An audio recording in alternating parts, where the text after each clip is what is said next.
It's time for Security Now. Steve has all the security updates, Microsoft Blinks, XP updates, perhaps. We'll also talk about the huge kerfuffle on the internet over certificate revocation, part 2 of certificate revocation, and Steve addresses some of the criticism he's received for his position. It's coming up next on Security Now.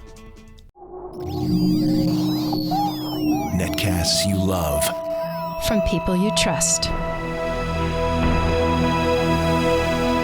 This is Twit. Bandwidth for Security Now is provided by CacheFly at CacheFly.com. This is Security Now with Steve Gibson, episode 454, recorded May 6th, 2014. Certificate Revocation, Part 2. Security Now is brought to you by Carbonite. Whether you have one computer at home or several at your small business, Carbonite backs up your files to the cloud automatically and continually. Plus, access your files anytime, anywhere with their free app. Start your free trial at Carbonite.com. No credit card required. Use the offer code SecurityNow and you'll get 2 bonus months with purchase. And by ShareFile.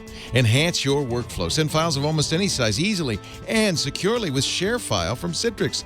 Try ShareFile today for a 30-day free trial. Go to sharefile.com, click the microphone, and enter Security Now. And by IT Pro TV. Are you looking to upgrade your IT skills or prepare for certification? IT Pro TV offers engaging and informative tutorials streamed to your Roku, computer, or mobile device. For 30% off the lifetime of your account, go to itpro.tv/securitynow and use the code SN30. It's time for Security Now, the show that protects you and your loved ones online, your privacy too, and this is the guy who does it, my explainer-in-chief, Mr. Stephen Gibson, who is today we should call you Stephen Tiberius Gibson. He's our commander on the bridge on the Starship Security Now. So we're going to hi, Steve. Hi. I'm trying to find my, and it seems to, oh, there it is, my stopwatch, so I can start it and kind of keep an eye on what's going on. Hey, yes, today we're going to wrap up our conversation about certificate revocation. Of course, all of our listeners know, anyone who hasn't joined us in the last week, that is, that last week we laid a absolutely thorough theoretical foundation. That is, the idea being that certificates create a system that asserts a way for us to trust what another server is saying, by using a common entity that we both trust, and so we're trusting that common entity's assertion about someone we don't know. The problem is that those assertions last 2 or 3 years, and so what happens if we need to revoke that assertion? Of course, that was the foundation we laid. Today, I want to talk about what I've learned during these last 3 weeks. I am done now and back working on Squirrel to everyone who's interested in Squirrel's delight. But I learned a huge amount about the state of the industry, the state of the various browsers and operating platforms, mobile and desktop, that we use.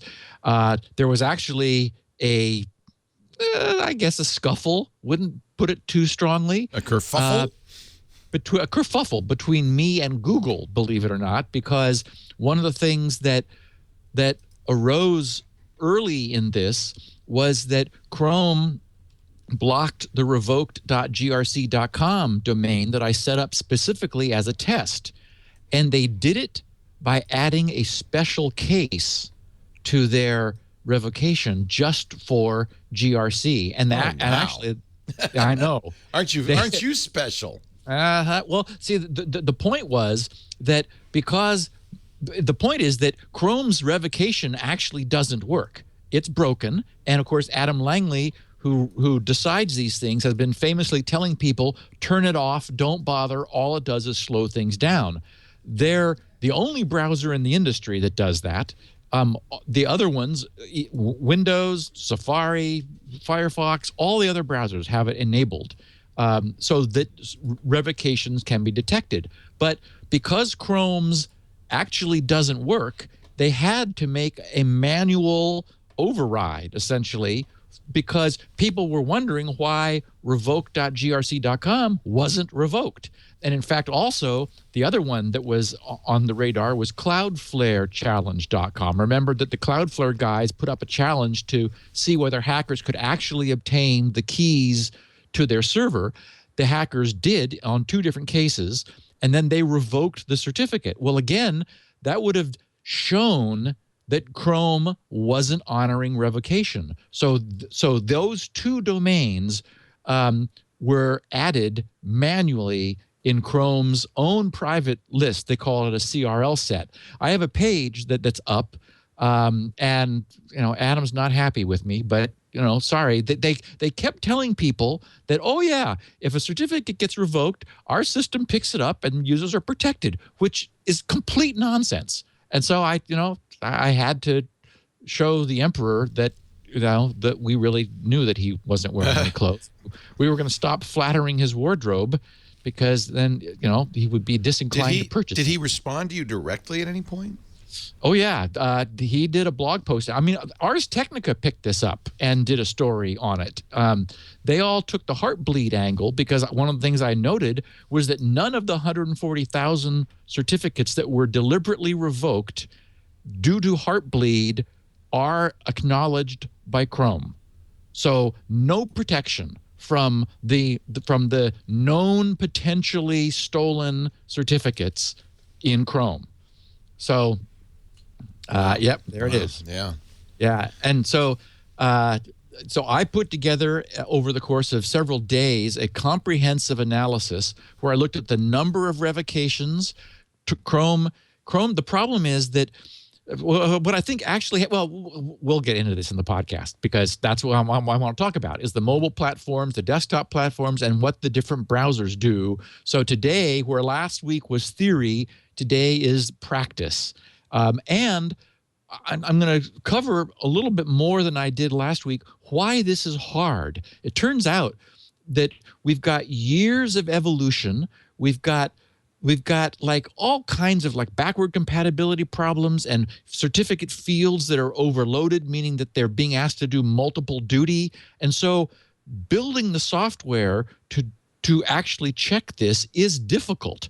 And so it's something that we're still working towards as an industry. And then we're actually going to talk about whether it matters, because I think that's worth asking too. Oh, actually, always the most important question, isn't it? Really? Yeah. All right. Yeah. Well, boy, this is going to be a good one. Looks like a little controversy going on. Oh, you know me, Leo, not the first. And I missed it all. I don't know why. I guess I wasn't reading the right pages or something, but we'll talk about it in a second if you missed it too. First, though, a word about backing your system up with Carbonite Online Backup, a longtime sponsor of this show and my radio show, many shows. In fact, I think we've done a good job of spreading the word about Carbonite. Carbonite is the kind of backup I like and I recommend, because it's automatic. You don't have to think about it. It's continuous, so that means you don't have to worry about, I didn't back it up in a week, so what am I going to do? Because it's always backing up whenever you're online. Backing it up to the cloud, too, so it's off-site. Those are all really important things for a good backup.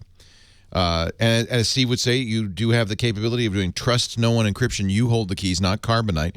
So if privacy is important, Carbonite works that way, too. That's why it's HIPAA compliant. 300 billion files have been backed up at 300 billion files have been backed up at Carbonite.com. They've restored something like 20 billion. So that's 20 billion files that would be lost forever if it weren't for Carbonite. 50,000 small businesses trust their files with Carbonite. Perhaps you'd be interested. Well, good. We've got a way to do it. Just go to Carbonite.com. You don't need a credit card. You could try it free for 2 weeks. See how it works on your system with your Wi-Fi or internet access. They do have very affordable plans for a variety of uses. Your basic plan is $59.99 a year for everything on a single Mac or PC. That's less than $5 a month, but they have plans, pro plans and server plans and all kind of plans. In fact, if you have a unique situation, call them. They're there 7 days a week. You can talk to them and say, here's what I'd like to do, and they'll put a plan together for you. Carbonite is an amazing business. I love them, and I know you will too. All I ask is you use the offer code SECURITYNOW, one word, when you sign up for that free trial. Security Now, one word as the offer code. And then that way you will give us credit and you'll get 2 bonus months free when you buy. You got to back it up to get it back. So do it right. With Carbonite, make sure you use the offer code SECURITY. Now, Steve Gibson, Leo Laporte. This is Security Now. So we're going to talk about Microsoft patching XP after all. A well-known they blinked. A well-known vulnerability in OpenID and OAuth, which has been breathlessly rediscovered, I think mostly because it was given a cool name, which seems to be important these days. Heartbleed. How much better does it get than that? But this is not Heartbleed. This is covert redirect. It's like, ooh. Then a hacker discovered that older iPhones aren't encrypting email attachments. I don't know if Renee talked about this in the previous podcast. He did. He did. And he did also a nice explanation over on iMore. Yeah. The U.S. government has begun pilot testing their somewhat worrisome Universal CyberID. Of course, the EFF is not happy about this, and we'll talk about that. And then, as I said, we'll go into the practice side of the theory and practice of certificate revocation. So first up is, to everyone's, I guess it was everyone's surprise, because we had been, scared so much by Microsoft telling us that we had to upgrade.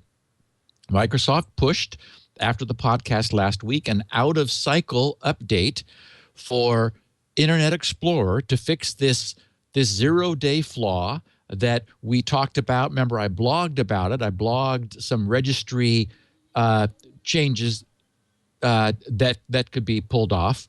And what I wrote kind of tongue-in-cheek was that Microsoft rushed an out-of-cycle update for Internet Explorer and, in their haste, apparently forgot to exclude updates for IE versions 6 through 8 on Windows XP. Oh, you mean they did it by accident? It's like, oh, no, I'm just teasing. It's like, it's like, oh. I'm sure they thought long and hard about this. We forgot to remove that. We told everybody no more of those. Even though we have them, we're not going to give them to them because, we charge for that now. Anyway, what they did say was, we have made the decision to issue a security update for Windows XP users. Windows XP is no longer supported by Microsoft, and we continue to encourage customers to migrate to a modern, instead of that old antique, to a modern operating system such as Windows 7 or 8.1. Additionally, customers are encouraged to upgrade to the latest version of Internet Explorer, IE 11. So anyway, yes, everybody got updated, even IE 6, that crusty old thing. So we'll see what happens. As you said, Leo, they blinked, and they did the right thing. In a case like this, the danger was real. It was being exploited, and it's also telling that it was necessary to reboot XP. That is, and certainly you remember that. I don't think we were doing the podcast back in the antitrust days when Microsoft was saying, oh, no, we can't remove IE from Windows. It's part of the operating system. And people were like, what? That's the screwiest thing we've ever heard anyone say. You have your OS and you got your browser. Oh, no. We glued them all together. We can't take it out. This is when, the original Mozilla was arguing, that oh, no, wait a minute, it was anti-competitive for Microsoft to be putting in a browser and creating a disincentive for anyone to use alternate browsers. Apparently giving them away free and making them good and speedy, as Google has done with Chrome and Firefox has done, ultimately won, especially when everyone understood that IE was such a security disaster for so long during its first half of its life.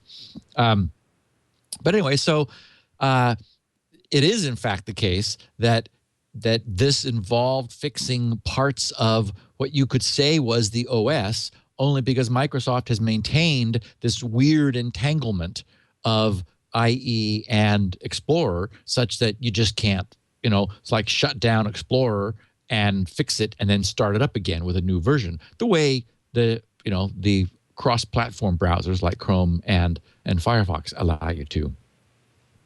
Okay, so I got lots of tweets from people because this made the news. I think CNET may have been the first to report it.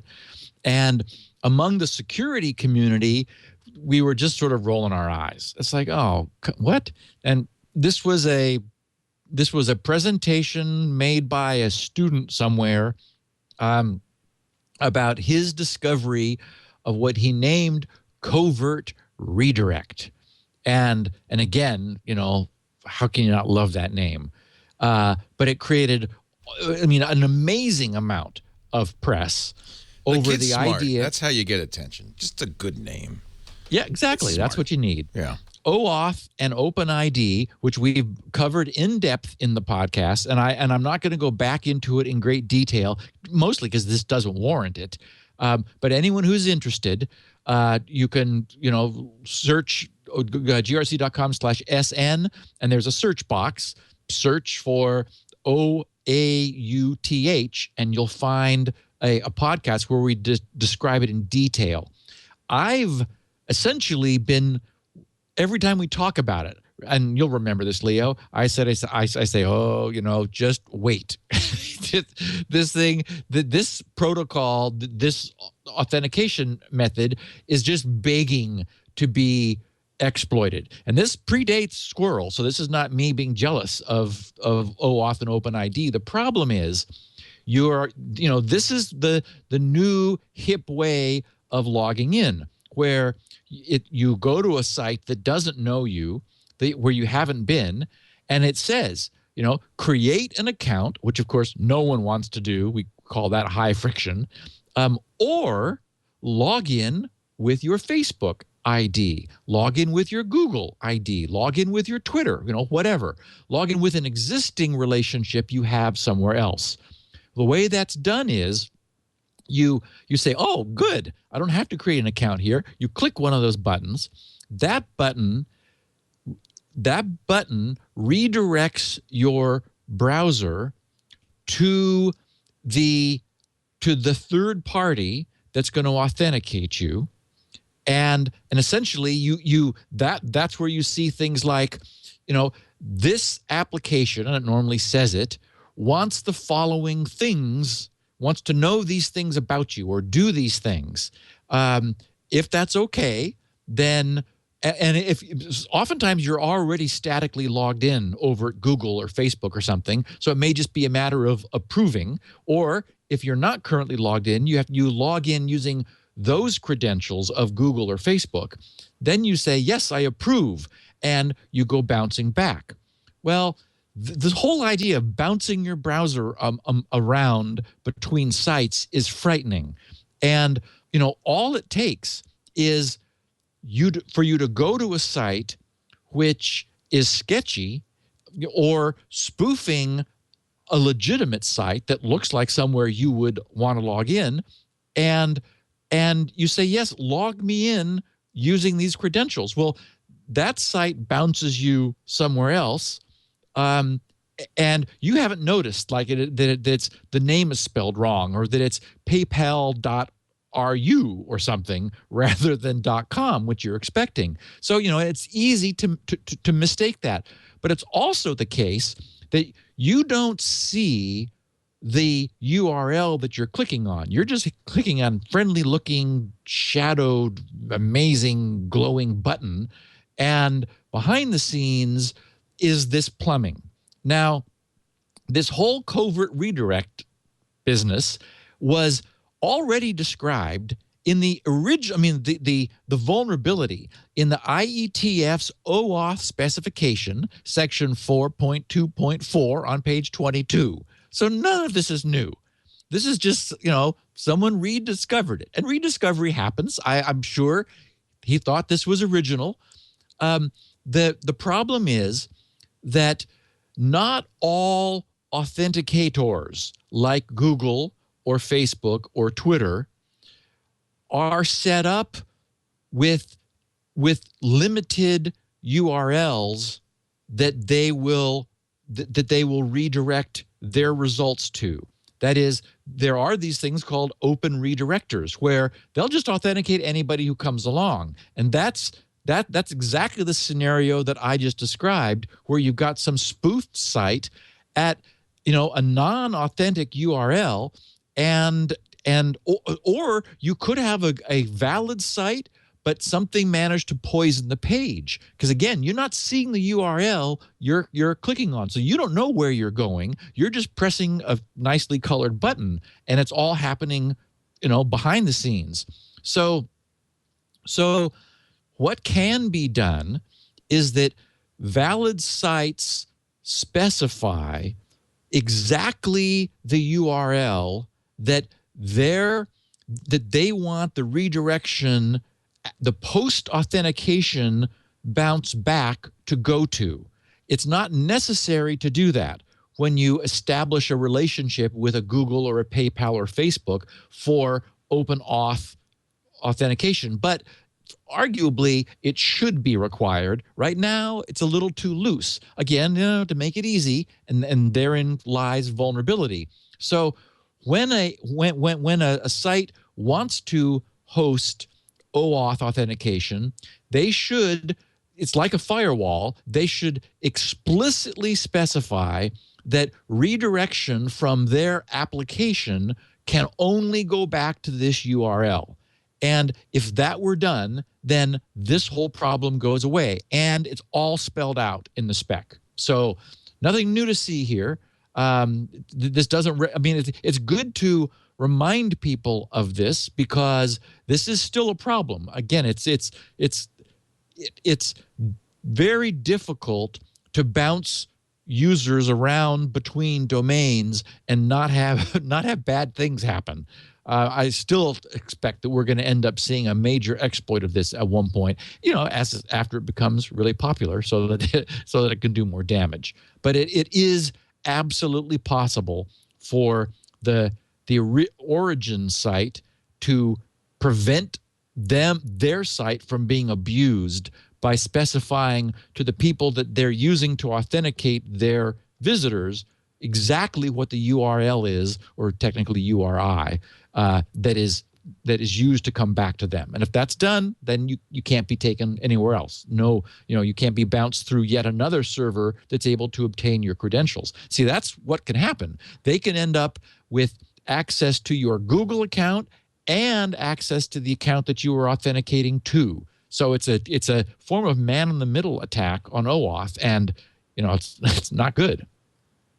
What Renee talked about, I'm sure, on Mac Break Weekly was something that caught a lot of people's attention after we had done our triple header podcast on how amazingly secure iOS and the iPhones are.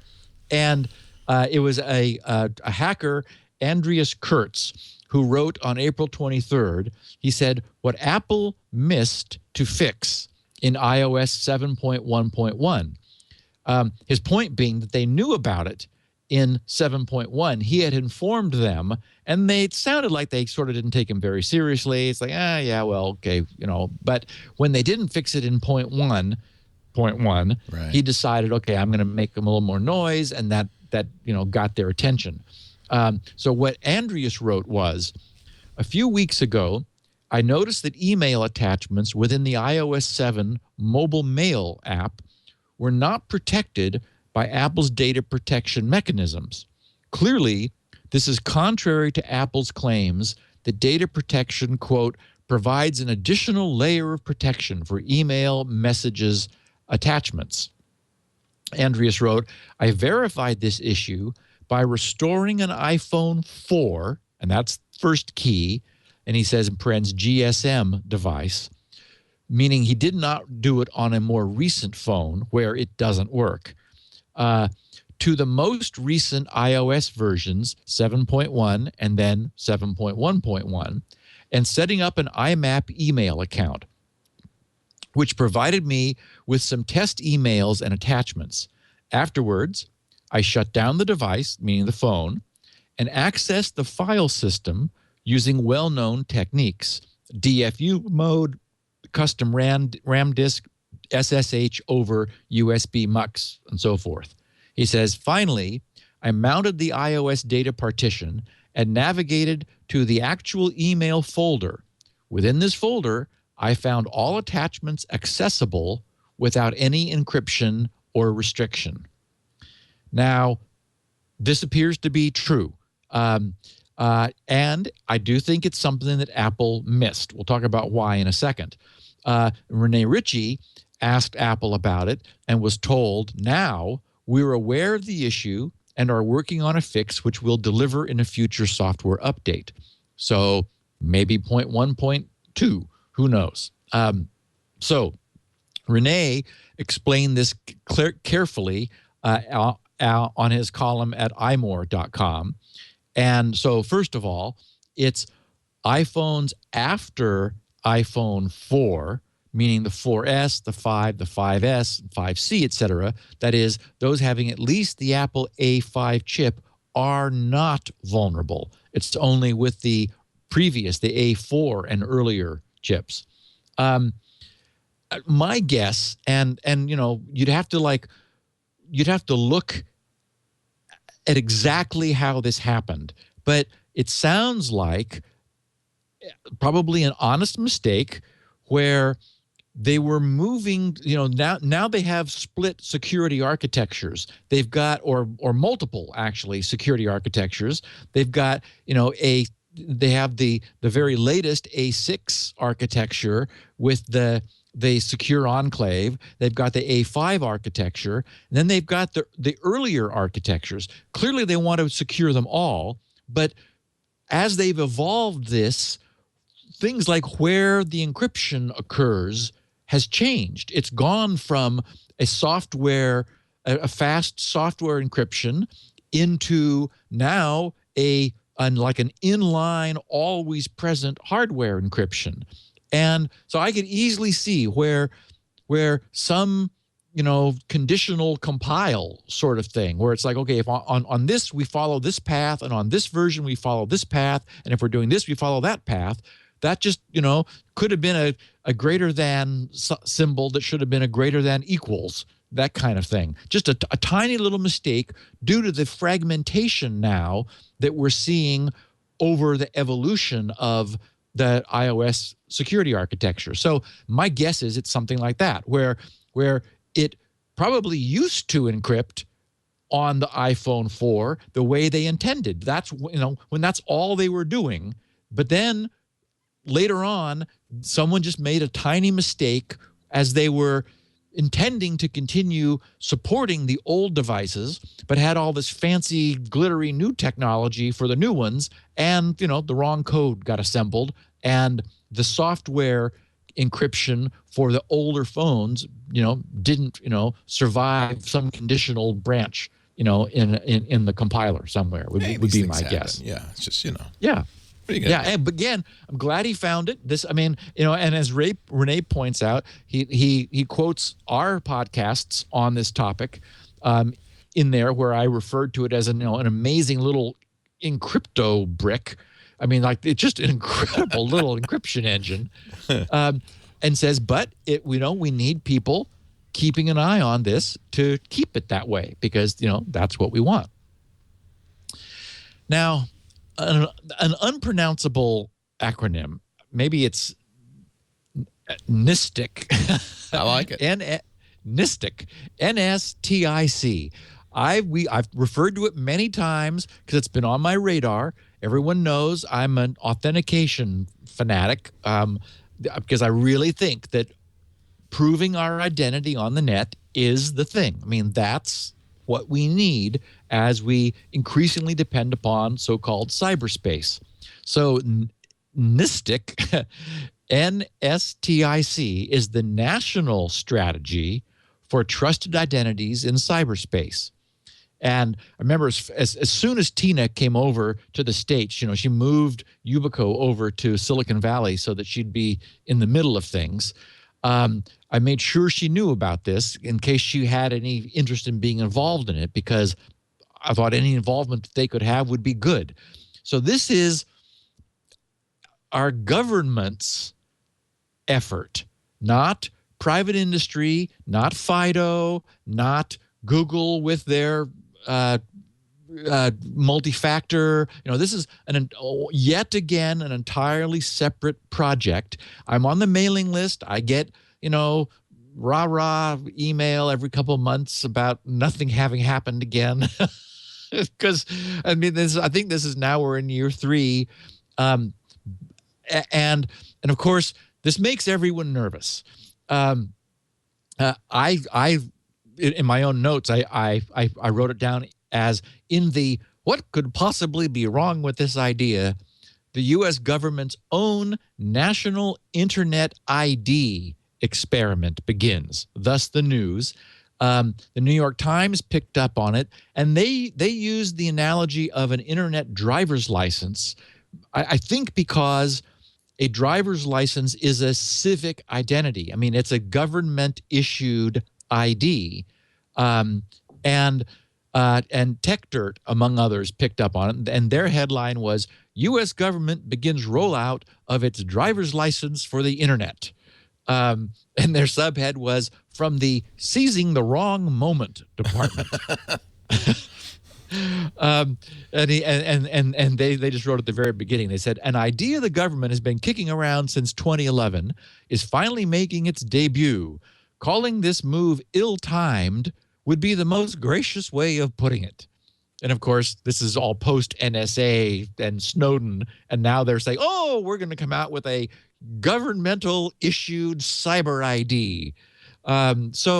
Okay, Michigan and Pennsylvania are the 2 states where a pilot study next month will be started, and it's just intergovernmental agencies. So I don't even know if a private citizen can get one, but it's probably for employees in unnamed agencies in those 2 states to be burdened with one more thing they've got to worry about. Just sort of to have it go, we know how healthcare.gov came out, so maybe they're going to work on rolling this one out a little more gently this time, or keep it to themselves for a while. I guess I'm of 2 minds about this. There are things that arguably could be valuable theoretically. I mean, let me just couch this and I want to be very clear that people don't think I've completely lost my mind. But, filing your taxes electronically, or voting if there were a way to do that. Of course, I guess all of these things are subject to, horrific, cyber tampering, thus the concern. But there are certainly instances where we want anonymity, and this is the reverse of that. This is apparently provable identity, but I would argue, as the internet becomes the thing, that there's some scope of need where we absolutely want to be able to assert deliberately and with intention and in a way that is secure, this is actually me. Yeah, I mean, any financial transaction, right? I mean... Well, see, there we would be doing it to our bank. This is to the government. Let me think of what... you can't do it for voting, although there has been a move to do that, to have... prove you are who you say you are, but that... Well, no, we're talking in the future. So right. Imagine the future where... Well, I hope they don't do it for voting, but I guess if you want to do online voting, you would have to authenticate, right? Yeah, I mean, I think probably healthcare and voting and maybe taxes. I mean, things that are, civic, federal probably, there may be some way of going to the post office and... Sure. And proving, give them a birth certificate and an ID or whatever and say, I want my government-issued cyber ID.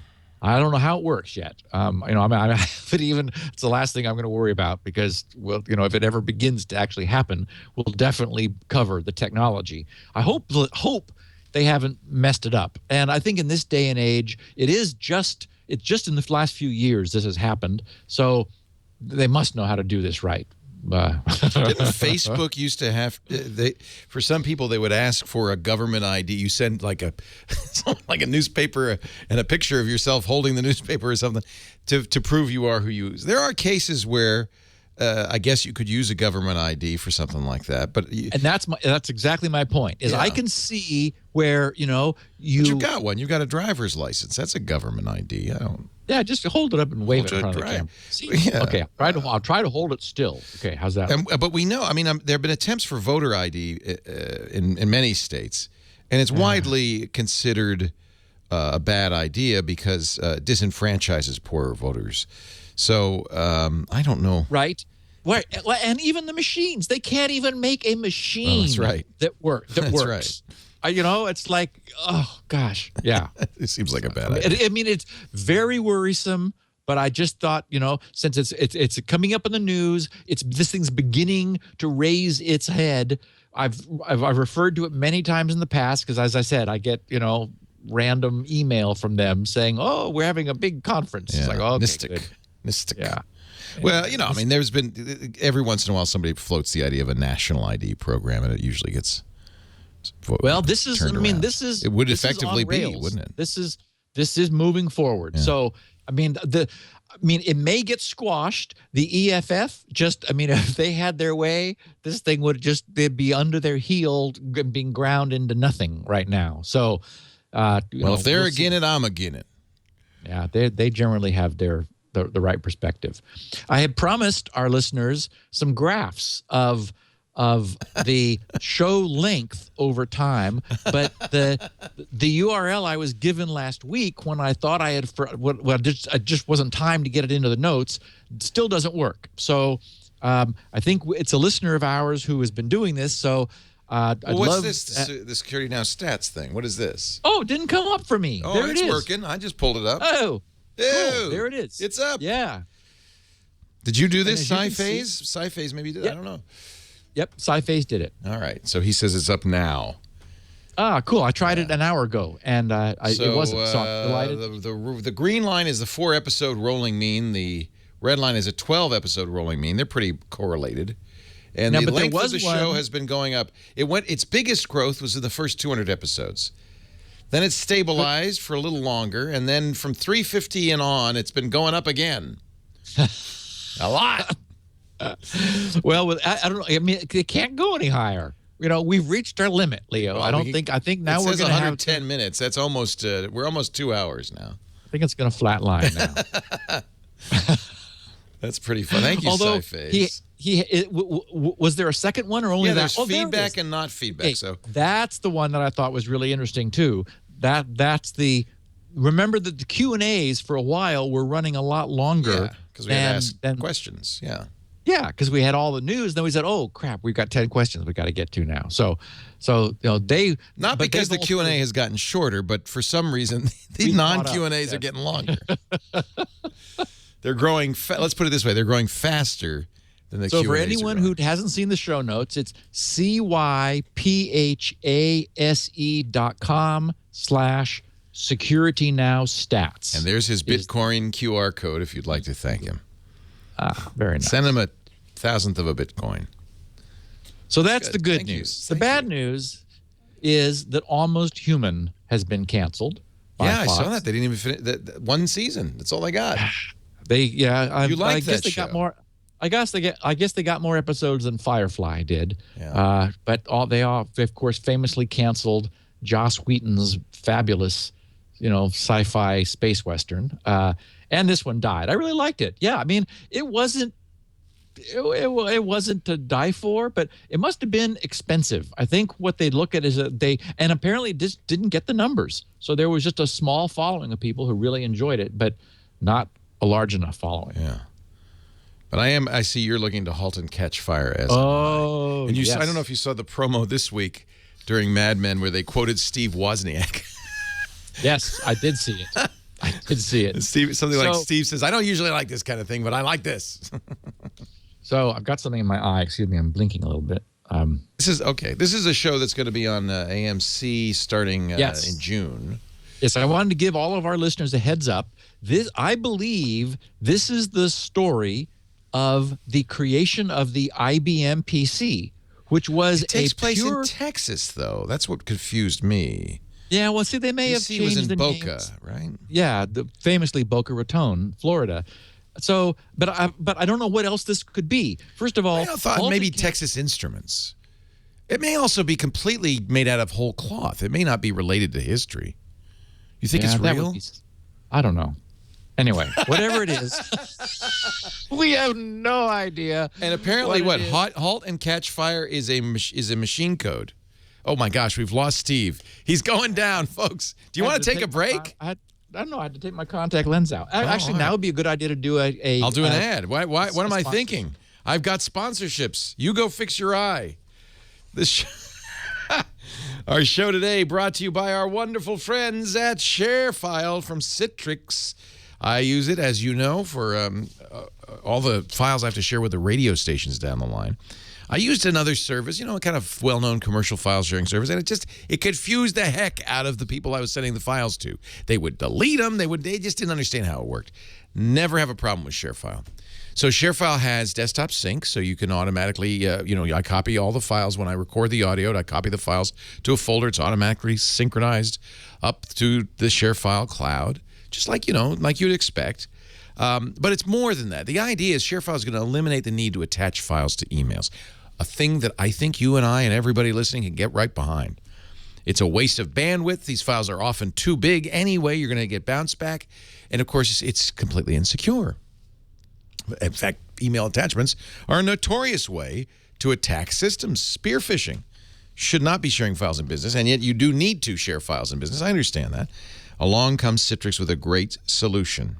When you're sending along contracts or spreadsheets, PowerPoint presentations, and the like, instead of attaching them, send a secure link with ShareFile. There's other reasons to do this. Not only is it secure, but it also allows you to protect the file. You can say only you can see it. You could say you can only get this for a certain period of time or download a certain number of times. You'll get email alerts when the files are opened and reviewed. It just keeps everyone on the same page with shared folders that sync automatically. I even have it set up so that people I send files to every week, I don't have to even send them an email. They just get a notification. Leo's put a new file in the share file.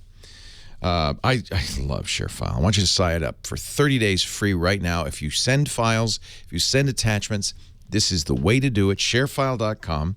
Use Security Now as the offer code. You do have to click it's a little weird. At the top of the page, there's something like podcast listeners. Click here. Click that. And enter Security Now, one word, as the offer code. You'll get 30 days free. And I'm telling you, this is a much easier way to do it and much more secure. ShareFile.com. Use the offer code Security Now. I'm looking at Steve, and it looks as if he has recovered his sight. Are you okay? Yeah, I still wear hard contact lenses. What? Since that's what I started with. Yes, me too, but I don't. With them. You know what, Steve? Please do me a favor. Go to your optical professional, your optometrist. Say you want daily wear. Because what you do is you throw them out at the end of the day, every day. Tried those. You didn't like them? I don't. No. Because your vision wasn't as acute?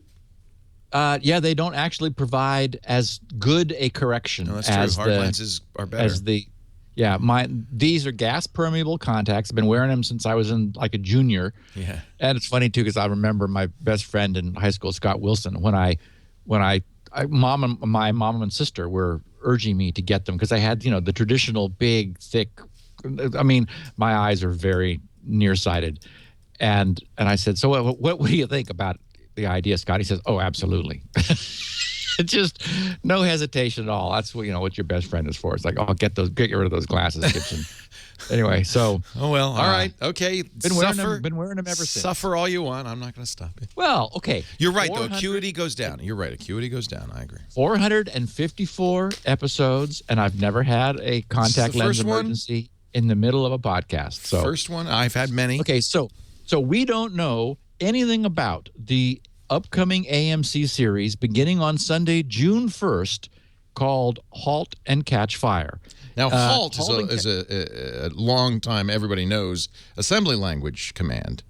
Just halt. Yes. Halt the processor. It's essentially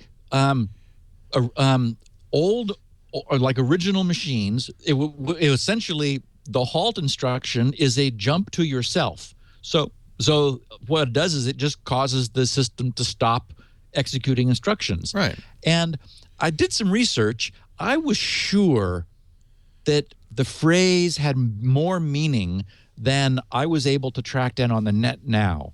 Of course, this predates the net, so do we.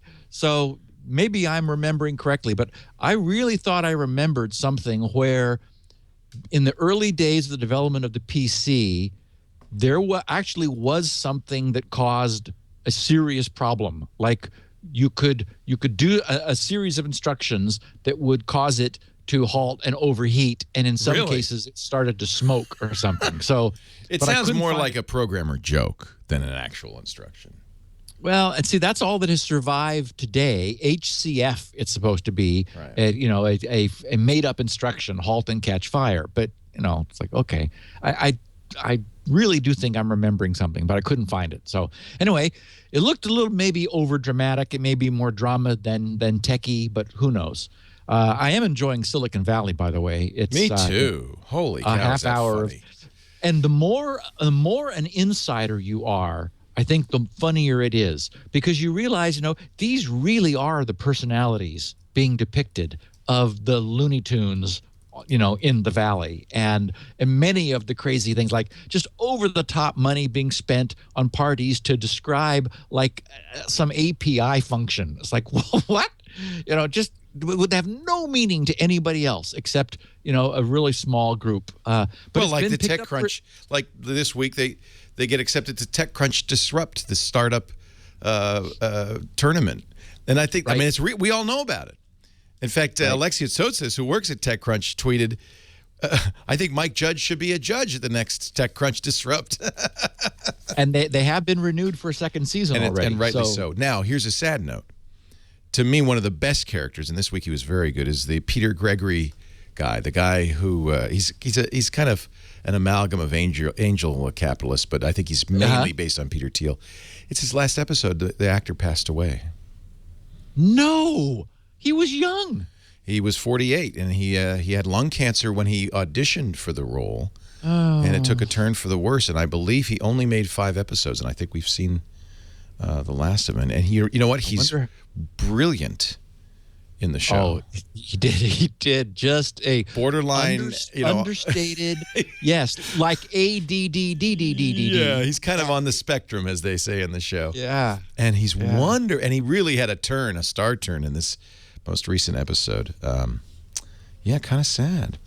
Wow. Well, I guess it'll be interesting to see how the writers work him out. He's fairly critical to the story. Yeah, he's been in the center of it. So, I'd rather see him than almost anybody else. I like Big Head. I like the Hooli guy.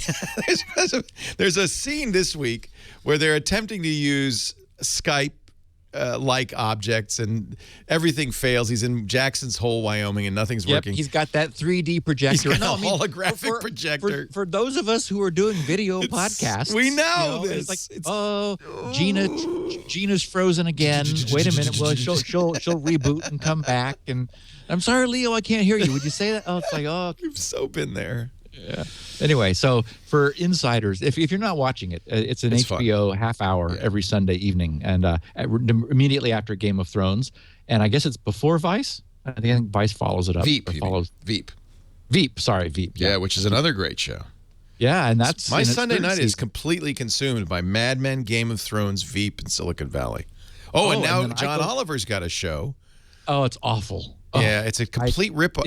I love John Oliver deeply, and he was on The Daily Show, and he's basically ripped off The Daily Show, and I don't understand why they could. And not well, Leo. Yeah. I haven't made it through.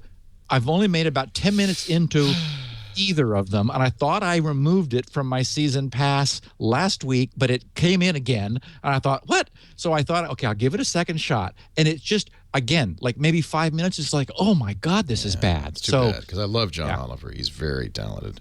Oh, and I agree with you. He was great when he had good writers over with The Daily Show. But you have to admit that the first episode where he interviews the former director of the NSA, General Alexander. Did you see that one? The first episode. No, I deleted it. I didn't get that. Oh, you want to see that? He's sitting across from the former head of the NSA, and he's giving him a really hard time.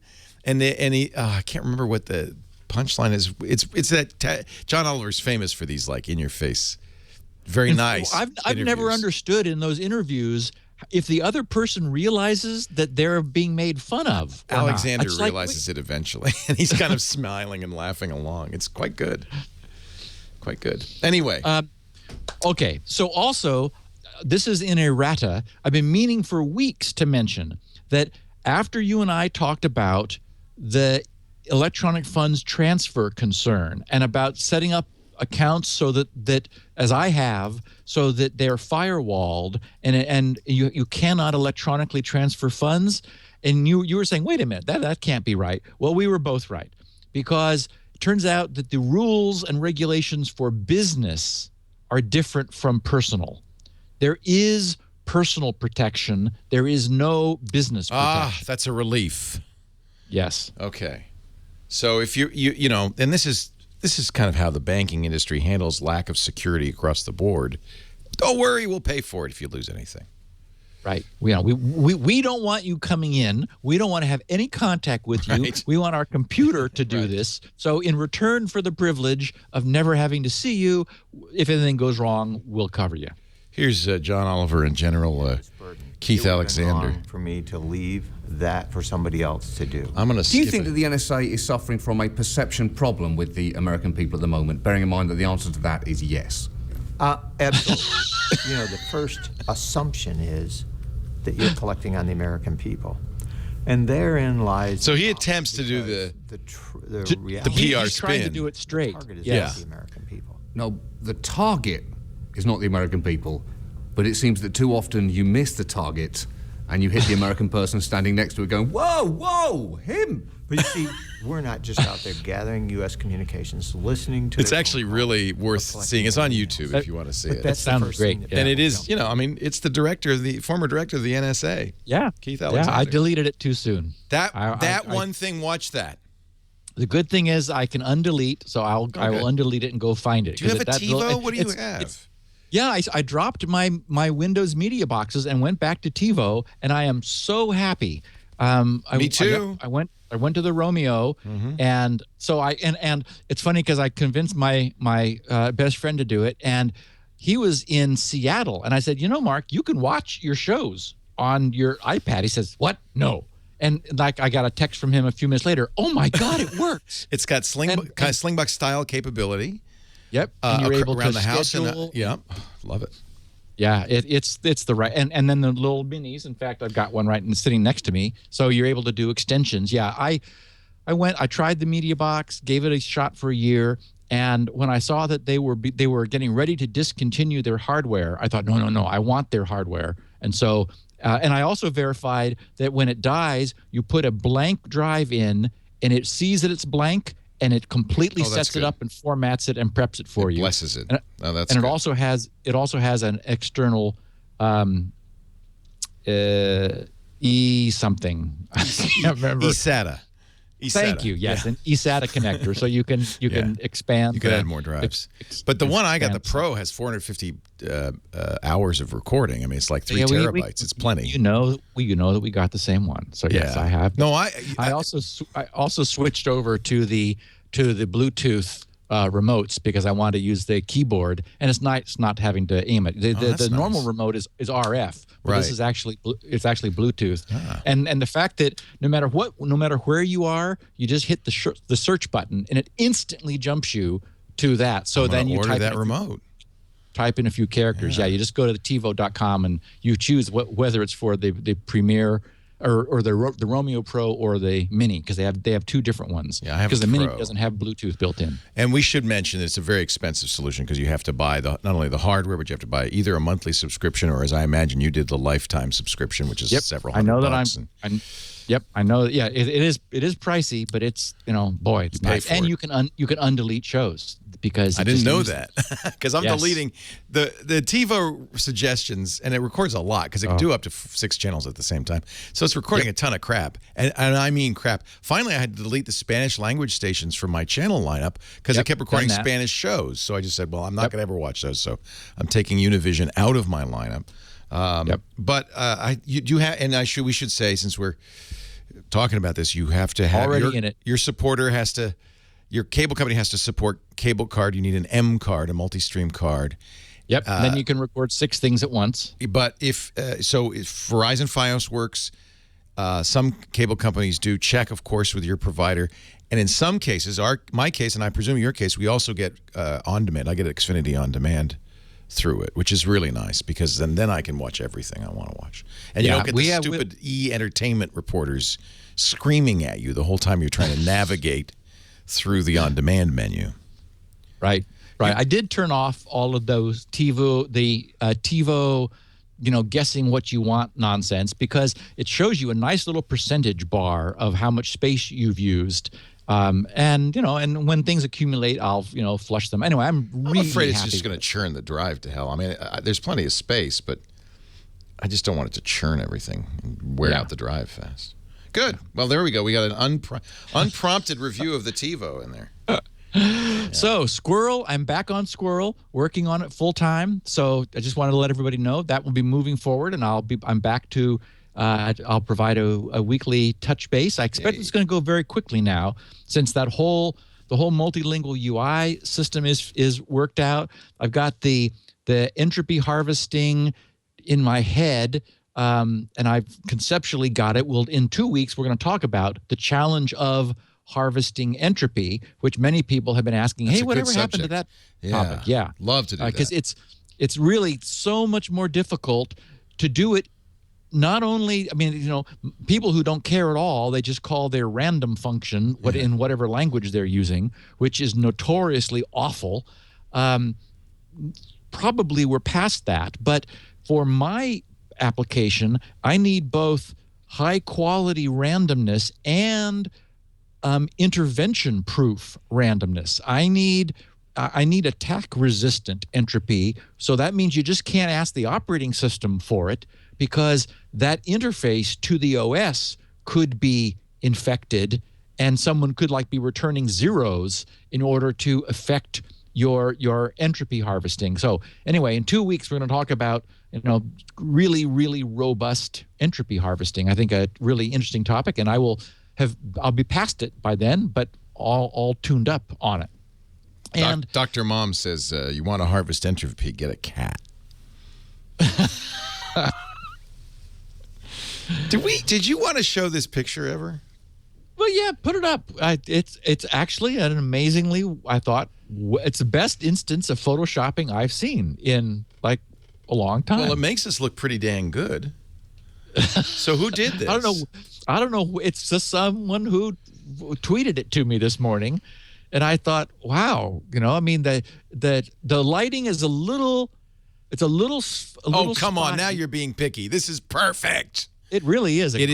Steve is Jean-Luc Picard, and I am his #1, Commander Riker. They've superimposed our heads, obviously. But it looks like we're in the same room. It looks, this is quite well done, I think. We got an out-of-focus Worf in the background, and it really is Steve good. and Leo, the next generation.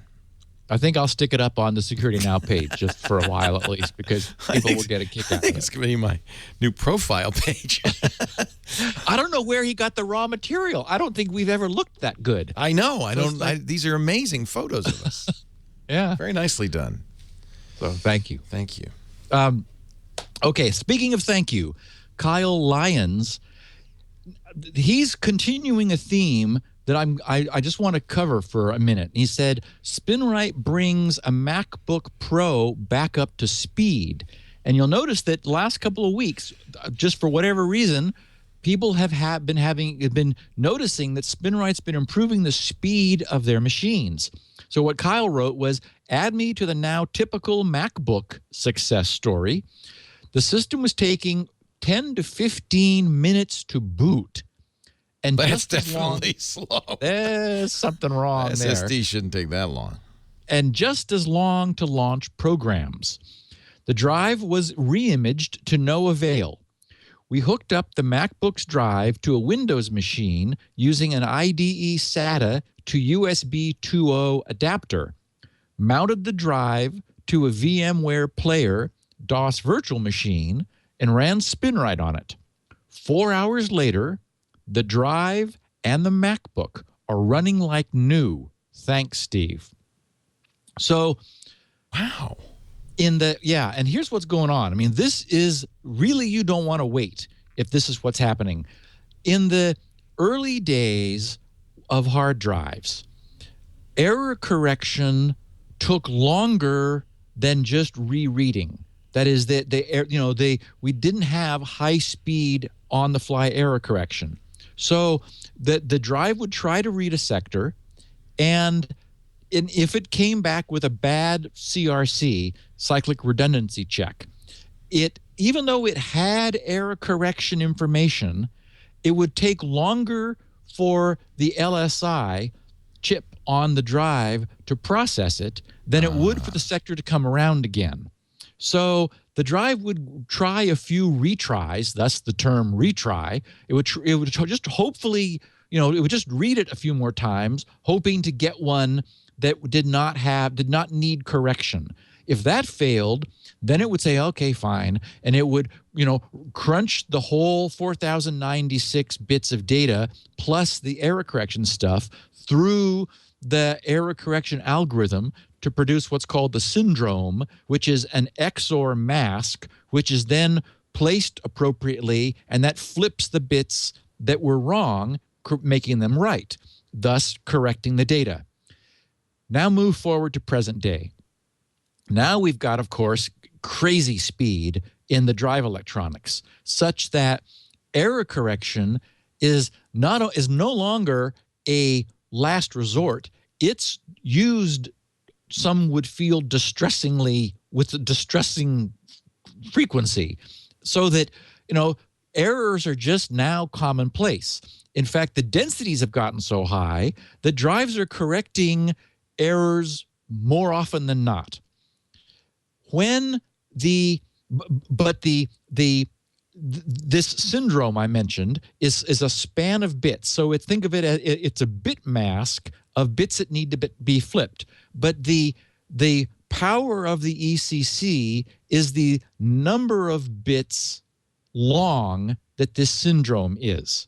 And in old days used to be 11. 11, you could, that was the spec on the controllers before they got moved into the drives, was that the point was that for reasons of math, you could correct any 11 bits, a burst error of up to 11 wrong bits, but 12, and you couldn't correct it.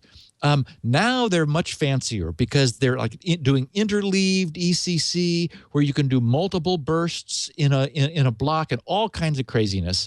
And of course, these big 4K sectors where they've really changed the math, because the larger the area you're correcting, the more efficient the error correction is in terms of the amount of overhead needed for that block of data. So the logic is turned around so that error correction is being done all the time. It's on the fly. It slows nothing down.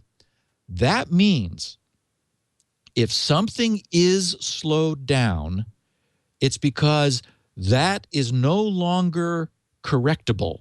You are depending upon trying again. And essentially, you've got, if it's taking, for example, 10 to 15 minutes to boot, the system is being very patient because it has no choice, and it's trying to read many, many, many, many hundreds of megs, but a whole bunch of sectors are causing problems. They are beyond the on-the-fly correction. They're into the, oh my goodness, let's hope we can get it if we ask again.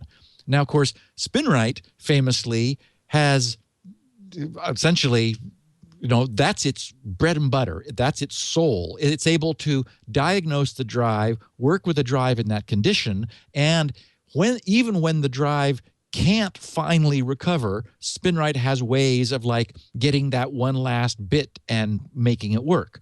So my point is that if anyone is noticing this happening, this is a reason to run SpinRite. What Kyle did not only sped up his drive, but it took all of those sectors, and apparently many, if it was taking this long. If it's enough so you can feel a slowdown, then you're on the edge. And there are many sectors on the edge. And so SpinRite pulled them all back. And now the drive is having no trouble booting. It boots up just like new because SpinRite worked with the drive to remove all of those flaky sectors that were like on the verge of no longer being flaky. They were being unrecoverable. So anyway, that's a perfect use case for SpinRite in, as we say, in a preventative maintenance mode. If you ran it quarterly, it would have never gotten that bad. It's a good thing that Kyle ran it in time. How do you run it on a Mac? You have to take the drive out? Yeah, there are a couple things you can do. You can take the drive out if you're able to. You can also boot it. If you can boot an external drive, and the Mac allows you to do that, then you can run DOS, or you can run you can run. Now he ran VMware, but most people use virtual. VirtualBox. It's the free one. Yeah. VirtualBox. Yes. Well, for this, you don't need more than that. I mean, that's exactly. And because you booted an external drive, you now have offline access to the internal drive. And so VirtualBox and SpinRite can reach back into your Mac and work on that drive natively. And of course, when I get back, once Squirrel's behind us and we have Squirrel running, then I'm running right back to SpinRite 6.1, and one of the big features of it will be native operation on the Mac. In the meantime, if you Google SpinRite Mac, you'll find people who've done how-tos and things on the Mac. There's a whole wiki entry for it. Yeah. Wikipedia, the SpinRite entry has a SpinRite on a Mac. Give you all the details. Yeah. So do you want to, let's do a break, and then we'll, because I think we're going to get to Revocation Part 2, and I will play the role of our Google friend, Adam, what's his name, and I will try to do my best to argue his case. Good luck. That you can well, he makes some points, Adam Langley. He makes some points, and I'll pose them to you. Yes, and I actually don't disagree with his points. We only disagree in sort of bias and flavor and style. Oh, okay. But that's a not minor in fact. thing. Yeah, but yeah, it's really not a disagreement. In fact, my complaint is they were overselling what they had. Basically, so Adam their said, argument why they don't do the full list is accurate.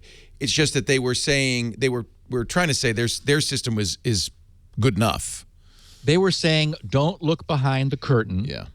There may be a man back there. There may not be. But doesn't the wizard look good? All right. Look at all that steam. We'll talk about it in just a second. But first, a word from our good friends, Tim and Don and the gang at IT Pro TV. If you want to become an IT professional, if you want to talk the talk like Steve talks the talk, if you want to have the certs that get you the jobs, if you want to polish up your skills so you can get a promotion, if you just want to get into this stuff, then you should go to itpro.tv and find out what IT Pro TV has to offer. This is, they say, an easy, entertaining approach to online IT training. I like the old slogan, learn without even knowing IT. Get it? It's actually really clever. They have created a very entertaining, affordable way to get training in IT, to get the certs you want.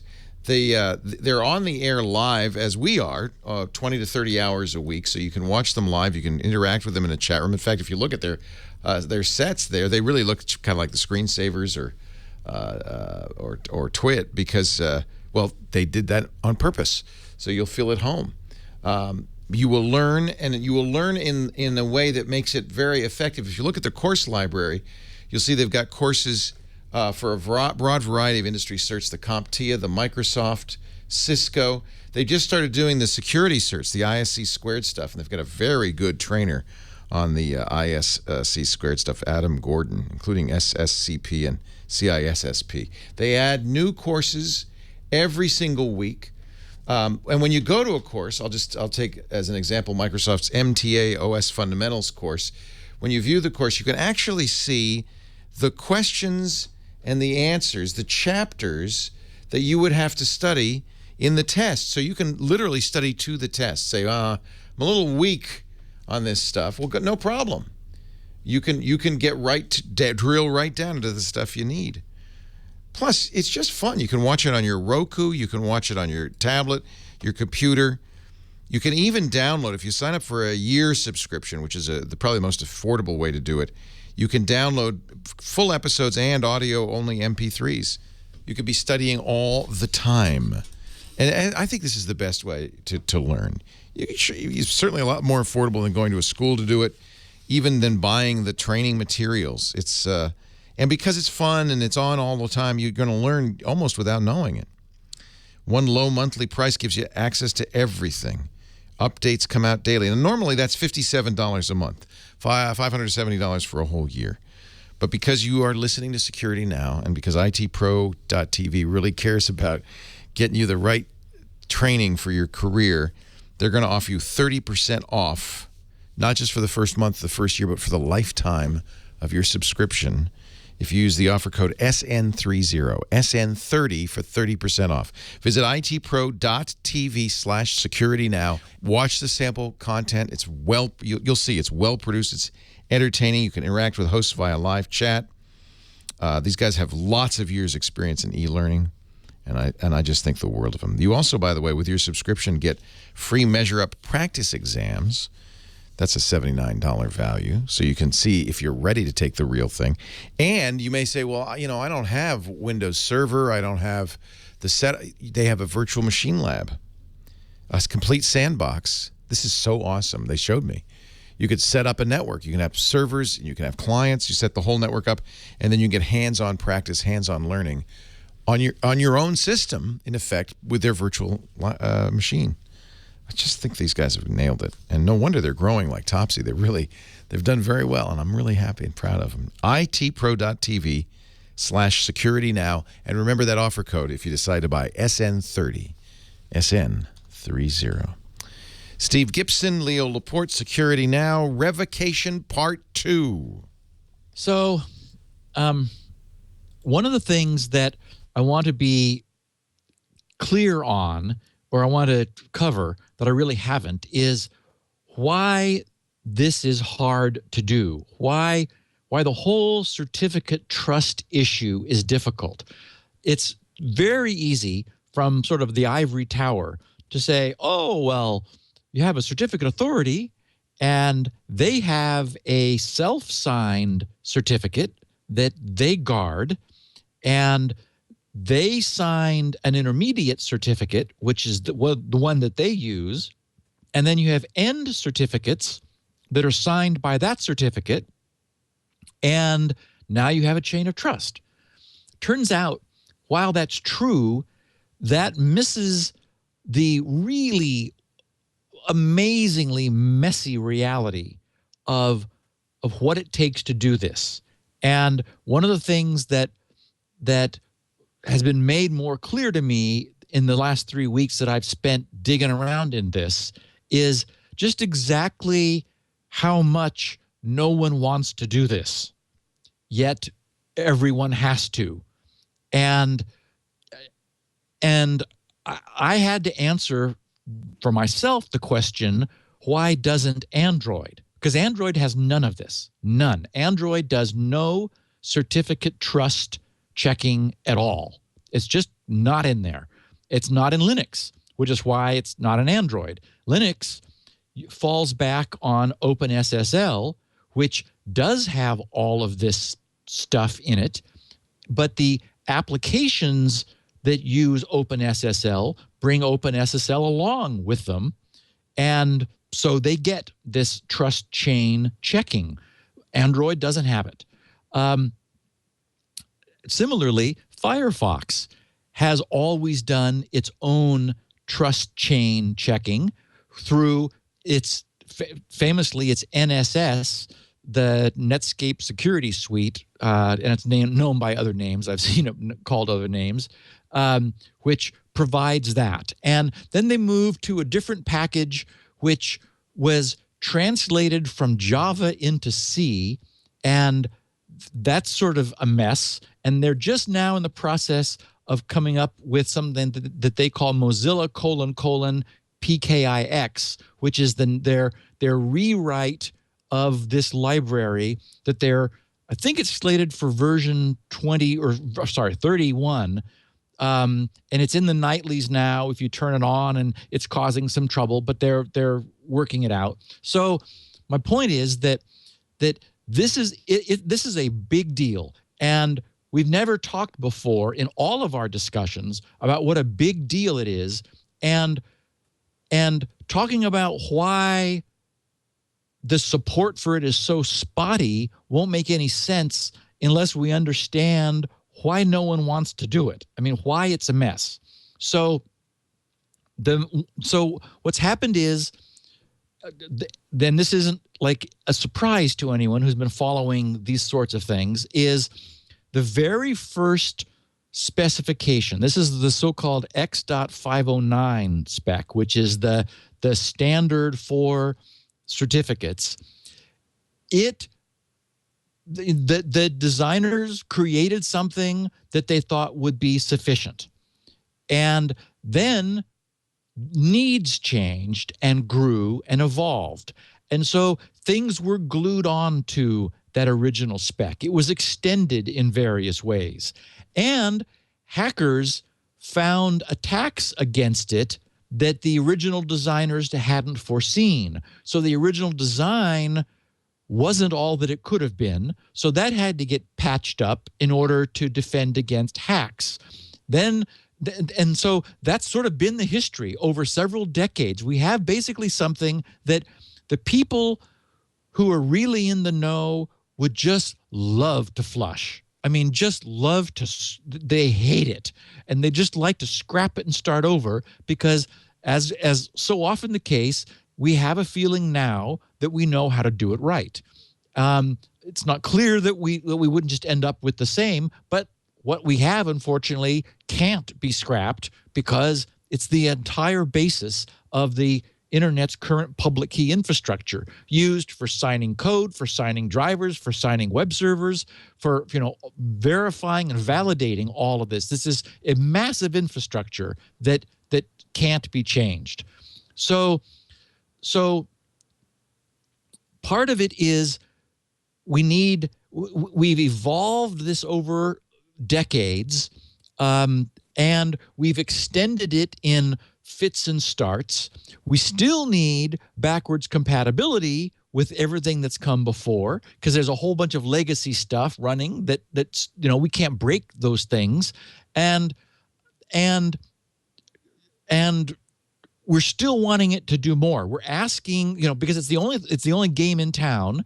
When a new need comes along, it's, oh, look, we can, well, just like I'm talking about, we're talking about like OCSP must staple. It's like, where should we put that? Oh, let's put that in the certificate. Let's add one more thing to it.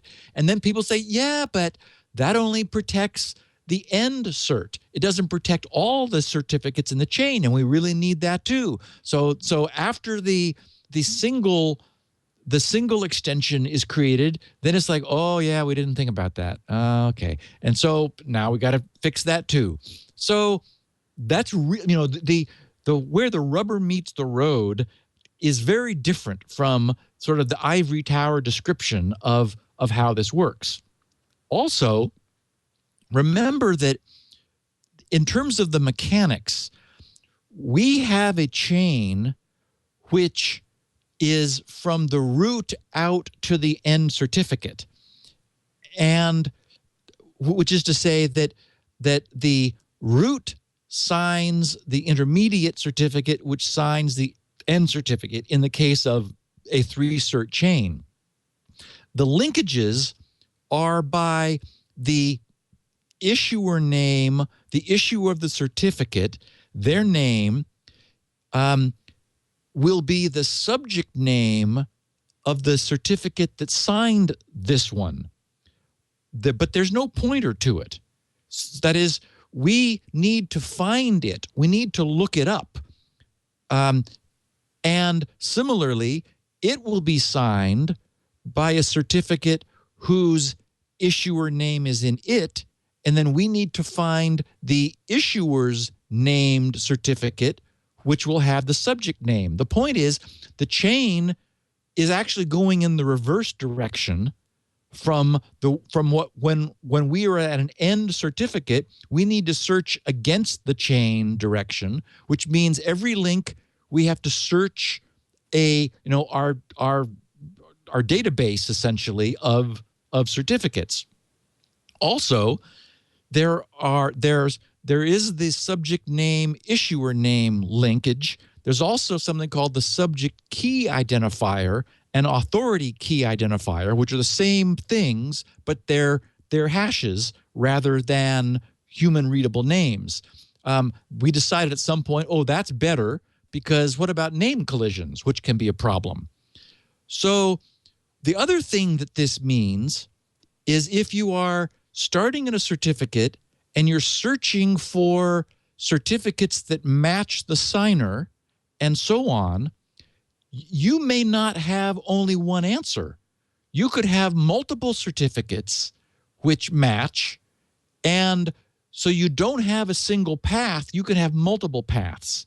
And in the mature logic, which has been worked out for this, there's something called certificate validation path resolution, which is like a thing where, it's like a whole job just resolving the paths, the multiple possible paths back to a certificate you trust. And in doing this, you need to verify that the public key algorithm and the parameters of each certificate are checked and valid. Because remember, this is a classic case of weakest link in the chain, literally a chain, and links. And bad guys will pry themselves in and figure out how to take advantage of any mistake made anywhere in any of this. So we have overly complicated, overloaded technology carrying age and evolution and backward compatibility, trying to be everything for everyone that also has to be absolutely perfect, or any weakness will get found. We also have to check every certificate to make sure it hasn't been revoked. We need to know the current date and time and make sure that it is valid now and the time is between the issue date and the expired date, so it's neither too early or too late for us to trust this certificate. There are other checks also, because certificates have purposes.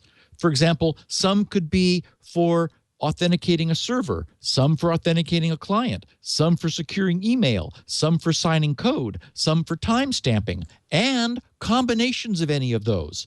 So at every stage, we need to look at the so-called key usage extension to make sure that the certificate states that it's valid. And remember that since this is a chain, then we have to make sure that the things it's valid for, it covers all the other validity out to the end of the chain as we move back. So then there's like path length extensions. We talked about that, I remember once, where a certificate is able to assert that from this point forward, you can only have one additional certificate. You cannot have two. That helps to prevent some sort of an exploit where you get a certificate mistakenly able to sign others. That has happened. And so if you issued a certificate that was supposed to be an end certificate, but the flag was set saying that I can sign certificates, suddenly you've given somebody a certificate that essentially makes them a certificate authority, a trusted CA, because it's signed by someone that's trusted. So again, the so-called path length extension says from here, only allow exactly one additional certificate in the path from this point. So my point is that all of these things are there for a reason. They all impose constraints on the process in terms of length of the chain, the way we're going to chain, what the validity, the revocation, the permissions allowed, and the nature of the trust chain is that every stage of the chain may restrict the rights further. So you have to make sure that the rights you're wanting at the end of the chain are supported by every stage back. And even then, you don't guaranteed to have a single chain. You could very easily have more than two, or more than one, two or three, and a couple of them may not be valid. So the moment you find one chain which is not valid, that for some reason, that doesn't mean you need to fail the entire test. It just means you got to make sure you're not able to somehow build a different chain which is valid. So it is, unfortunately, as a consequence of the way the technology has evolved, how much we're asking it to do, and how many exploits we've had to work against, it is incredibly difficult to decide, to answer the simple question, can I trust this certificate at this moment in time for this purpose? I mean, that's the question we're wanting to answer, and boy, is it not easy. So that actually is why it isn't in Android today. It turns out that the Android's Java interface for these functions doesn't even offer the features. It just isn't there. So for what it's worth, the only browser which bothers and is able to check revocation in Android is Firefox. Chrome can't. And in fact, even when Chrome had hardwired the revocation of GRC's revoked.grc.com site, immediately across the industry, no one could get to the revoked site in Chrome, not because Chrome's revocation worked, but because they pushed out an update to their private list. But even on Android, it couldn't block it because Android won't even give its client applications the access to the end certificate that the website is using. So I mean, it's very broken. We'll come to, like, at the end of this, do we care? Because maybe we don't. But for what it's worth, because Firefox has always provided these features, they're the only ones who provide them on the Android platform today. iOS is only a little bit better. iOS checks revocation only for EV certificates. Now, clearly Apple has the technology to do this, because if they're doing it for any certificates, they could do them for all. So this is a trade-off that Apple has deliberately made for overhead. I've read many times in the last 3 weeks that this is not being done for mobile because of the overhead it represents. I really question that. That may have been true 5 years ago. I doubt that it's true today. At the same time, I did see tweets from people who turned on hard fail option in Firefox that we talked about last week, turned on that second revocation test. And most people have found that it worked without trouble. But of all people, it turns out that Google sometimes fails the online certificate status protocol query that is being made by browsers. So again, this may just be that Google doesn't think OCSP has any value, so they're not putting any time behind it. But largely, it's been successful. So there's. I'm not sure that I buy this notion that there is in today's world still this trade-off. And iOS could probably add this. At the same time, as we wrapped up last week saying, as soon as servers begin providing the OCSP status with the certificate. That is, have a certificate that's good for several years and a fresh assertion no more than a day old from the certificate's authority saying, yes, it's still good. When that's provided at once, then I think a lot of this is going to get fixed. We'll essentially be solving this problem of there being any overhead associated with making sure that certificates have not already been revoked. Right now, the mobile platforms are saying, oh, no, we can't do that. Then iOS is saying, well, okay, we will do it for EV certs. And one other reason is that part of the extended validation requirement is that OCSP be provided by the certificate authority. It's not the case that all certificate authorities have to provide the real-time online certificate status protocol. They could just be providing CRL sets. But if you're going to be creating and signing EV certs, you have to provide OCSP. So that may have also factored into Apple's logic in deciding, okay, on iOS, on iPhone and iPad, we will perform revocation checking for EV. Android doesn't even do that. So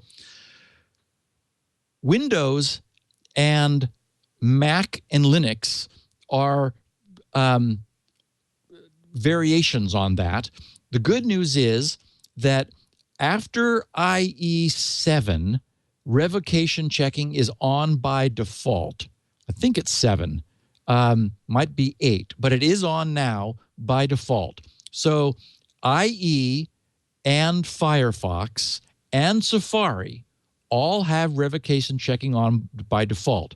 Only Chrome has it disabled by default. In the case of Firefox, it's got its own library. So it's cross-platform, and I've ended up coming away very bullish about Firefox. The fact that they're able to turn on hard fail and succeed with that today demonstrates that they've got their code working and that they are absolutely ready to respond to the OCSP must fail initiative as soon as it happens in a response header from the server, where the server can say, I am offering stapling, do not proceed without it. And eventually in the certificate, as soon as there's again, as I was saying, another enhancement to our certificate system. As soon as that's present, then the certificate will assert that must be provided. So Firefox is really ready to make that move, and will probably be able to do so quickly. It turns out that Windows has a little-known option since IE7, and it's in XP, which can be turned on to also enforce enforce revocation checking. And on my page, there's under the certificate revocation site, I now have a number of pages. There is one that talks about browsers and OSs. So anybody who wants to experiment with this, I've got the links. They're just a simple registry entry that turns that on. It is disabled by default, and it's deeply buried down in the registry. So they didn't make it accessible at this point. But again, the fact that it can be turned on and it doesn't break anything demonstrates that Windows also is like ready to go when that is enforced.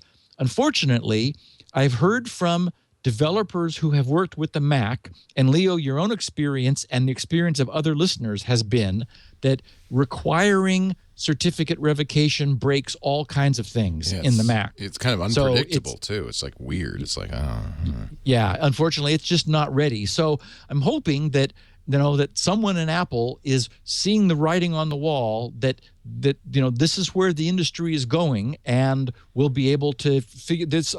It was described to me as a race condition of some sort in the Mac, where they just need to get it fixed. Right now, it doesn't have any attention. I'm hoping that this whole issue will get additional attention.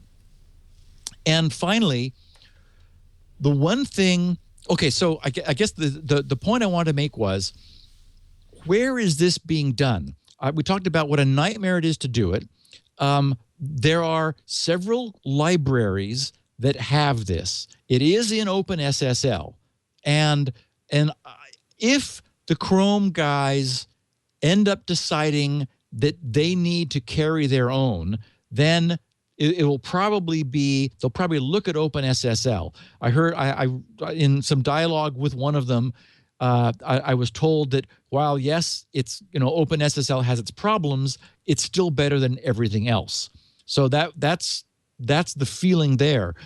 And for example, if Android doesn't bring it, then if Chrome wants revocation, they're going to have to provide their own, which means you're going to have a mature library that is able to untangle this nest of certificate chain in the way that NSS does. Mozilla is in the process, as I mentioned, of bringing a new library, this PKIX library, online, and it's in the nightly. It's available in the nightly builds. Maybe it's enabled by default in the nightlies. I'm not sure where the status is because it does change from version to version. So Firefox has its own. Chrome currently, it seems to be a hybrid. I believe it uses something on Linux, and it may be NSS on or some version of the Netscape security suite on Linux. But then both Windows and the Mac OS do provide this checking. And arguably, it ought to be in the OS.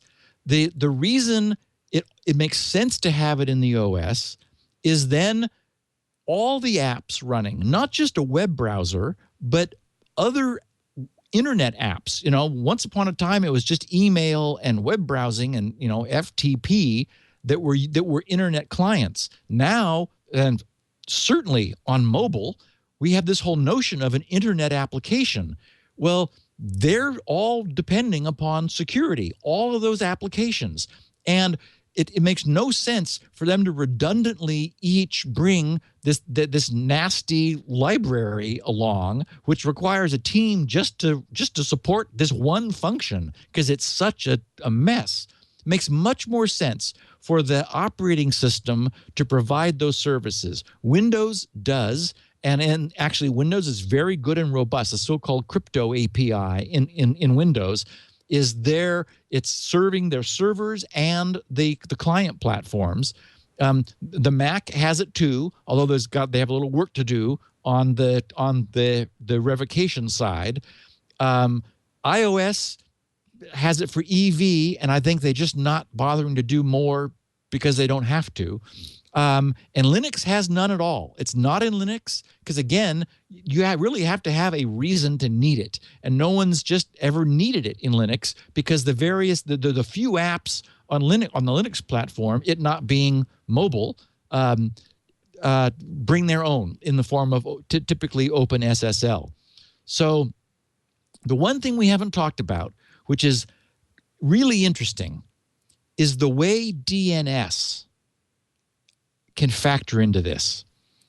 Because think about two things. First is one of the great weaknesses of the PKI system, where we've got hundreds of certificate authorities that our operating system or browser, depending upon where that testing is being done, where that trust is being checked, hundreds of certificate authorities, any of whom can create a certificate for any domain, and our browsers or operating systems will trust them. My certs come from DigiCert. But, and our listeners know that, I know that, but the Hong Kong Post Office could sign a certificate for www.grc.com, and all the browsers that trust the certificate signed by the Hong Kong Post Office would trust that, even though it's absolutely not legitimate. But imagine if DNS was used to identify GRC's certificate authority. Then that solves that eliminates a major category of potential problems. And these are problems we've seen before. We've seen governmental agencies signing certs and using them for spoofing over in the Middle East in years past. And of course, one wonders what our dear old NSA is doing if they don't have a captive CA, or just tell a CA that they want a cert signed for the following domain. If DNS was used to publish the name of the valid signers for that domain certificates, that's a huge win. And then you can go one step further. And by the way, there's something called a CAA record that is that. It's called the Certificate Authority Authorization. One way of using it is, as I just said, for a browser to verify by doing a DNS query, get the valid signer of the cert, and then check to the actual cert it's given to see if that is the signer. That's one way of using it. The way it's been presented is to prevent a random employee in a company from getting an unauthorized certificate from some different certificate authority. So the idea is the certificate authority is supposed to check the domain for a CAA record, a certificate authority authorization, to see whether they are the authorized signer for that domain certificates, and refuse to sign a certificate for which they're not authorized. Now, of course, a bad CA will not do that. If they know they're deliberately minting a bogus certificate, then they're not going to check that. But the idea was that this would be a voluntary process that a certificate authority could use to prevent themselves from being spoofed by an employee of an organization not authorized to get certificates from them. So that's the CAA record. There's also one called TLSA. That's used to associate an SSL or a TLS server certificate or public key, which are essentially synonymous, with the domain name where the record is found. That is where this TLSA record is found, in order to form a TLSA certificate association. The idea being that, for example, I've got a certificate that GRC is issuing. I take the public key of that certificate and publish it in a TLSA DNS record. So I am saying that this is GRC's public key. Well, what that prevents is anyone else using a different certificate for GRC. Remember, there's absolutely no way to get the same public key, because they have no way of knowing what our private key is. That's locked up and secret and never leaves the server. So there's no way for them to use the same public key as GRC without knowing the private key, which they can't know. So any certificate that was masquerading as a GRC cert would have to have a different public key. And if this was published in DNS, it can't. There's no way that anyone would trust that different key. So to do this, though, we need DNSSEC. We need DNS security. So this is all called DANE, D-A-N-E, DNS-based authentication of named entities. And it's just another reason why the gradual movement of DNSSEC, DNS security, as you know, we're sort of just, these things just move slowly, because this is a big infrastructure and we need new versions of servers and clients and all the middle machines. We need to make sure we don't break things, and we need to make sure that the specifications work. So it is a slow movement, but we're getting there. And when we have non-spoofable, non-forgeable DNS records, then that's really powerful. We've talked about all the obvious uses, just being able to be much more sure that we don't have a spoofed IP address when we're going to a site. That will be valuable. But then we can actually use DNS as an internet scale secure database and put all kinds of things in it in order to enhance security. So lastly, does revocation checking even matter? We're arguably surviving without it so far. At the same time, anyone who has a certificate that they, like, an owner of a certificate, for example, again, I'll use myself. No way would I want a grc.com certificate loose in the world. I mean, I would horrify me if there was such a thing. It's never happened as far as I know, but if I have ever had a reason to believe it had gotten loose, my God, I would want it revoked. I would want to absolutely foreclose any use of that certificate. The problem is today, I really can't.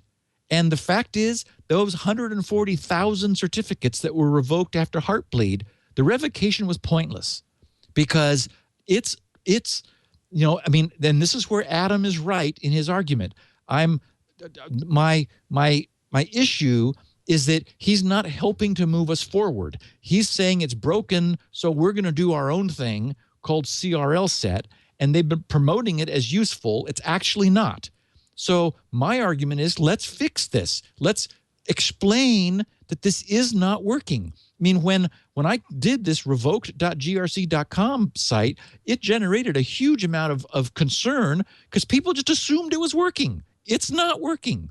And I keep hearing from people, oh, there's really no demand for it.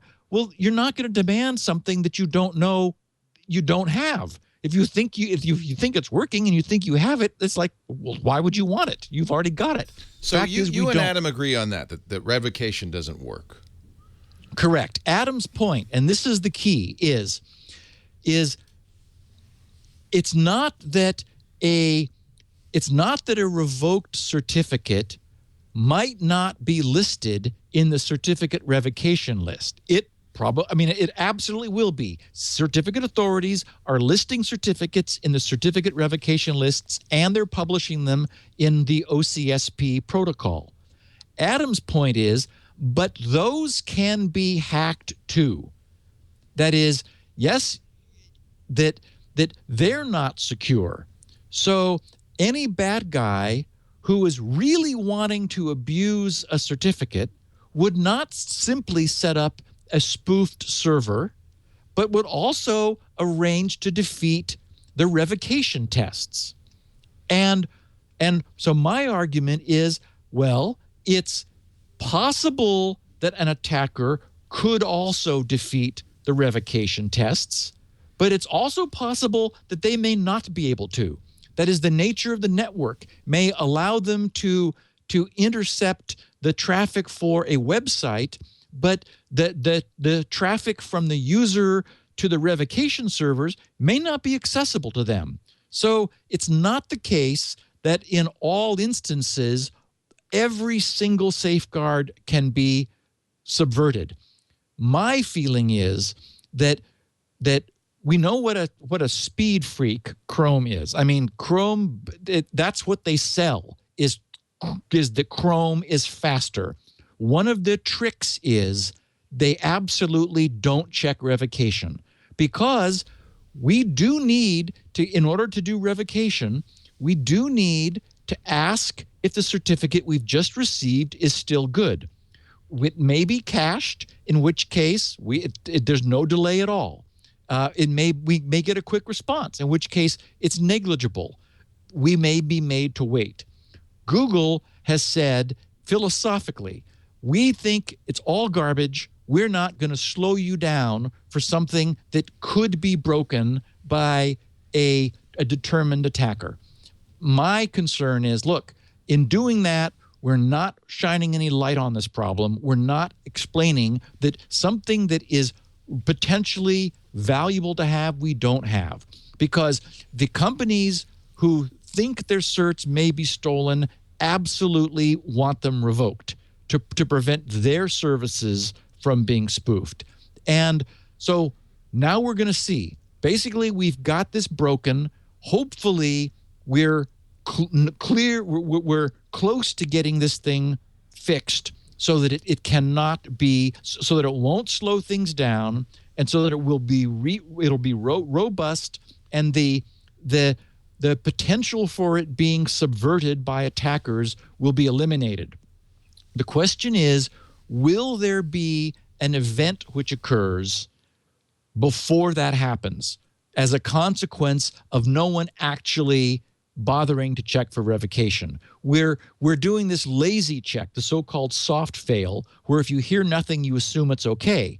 Now, turning this on in Firefox is extremely good. I mean, turning it on in Firefox defeats Adam Langley's argument completely. Now, Firefox won't give you the page unless it can affirmatively verify that this certificate is not revoked. That's what that does. I've had it on always, and I've never had a problem.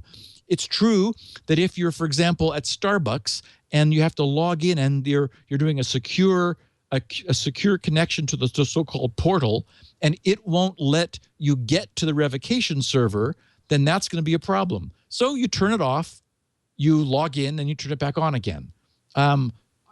Or if you're at home and your machine doesn't roam to Starbucks, turn it on.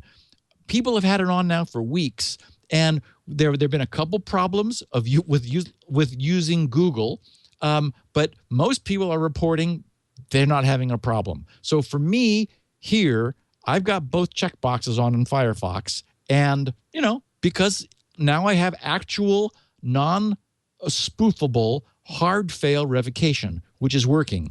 Unfortunately, you can do that. Well, you can do that on Firefox on the Mac. You cannot do that with Safari, because to get that, you need to turn it on in the keychain, and that part is broken in Mac at the moment. Well, they're going to have to get it fixed, because they won't be able to support the OCSP must staple, and which is essentially hard fail, unless they get that working. So I'm presuming that they will. So you and Adam agree also that stapling is the solution. Yes. Yeah, I wouldn't say he agrees. He's got a long history of sort of inertia. He has said, well, maybe it's the solution. I think it's clear that it's solution, and everybody else understands that it is, and that's what they're working towards. This guy's a software engineer at Google? What is he? Adam? Oh yeah, I mean he's been running he's been steering Chrome now for years. He's got at Imperial Violet is his blog. Yeah, that's where I've read his posts. Yeah, he's a little snarky about you. I mean, oh yeah. Do you think that he fairly addresses the issue? I mean, his main point, his most recent post is that the revocation files would just be too big.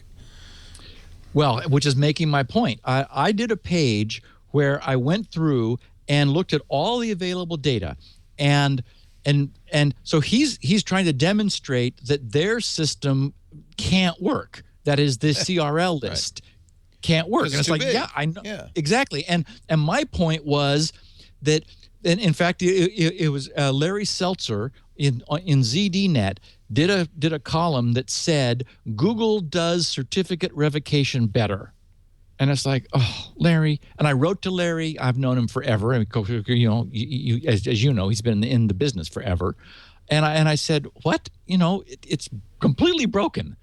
And he sent something back that was sort of non-responsive. And so I thought, well, okay. But he quoted a Google spokesperson saying, oh, yeah, when we're notified that a certificate is bad, we add it to the list and users are protected. And it's like, well, that's a lie. I mean, it's an absolute lie.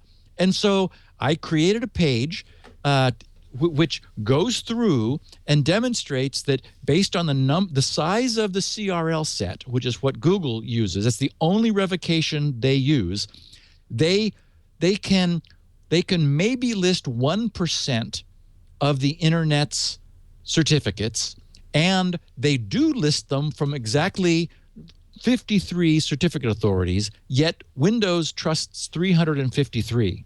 So they've selected CAs, and any other certificate authority they blanket trust, because they're not looking at the CRL lists from any of those.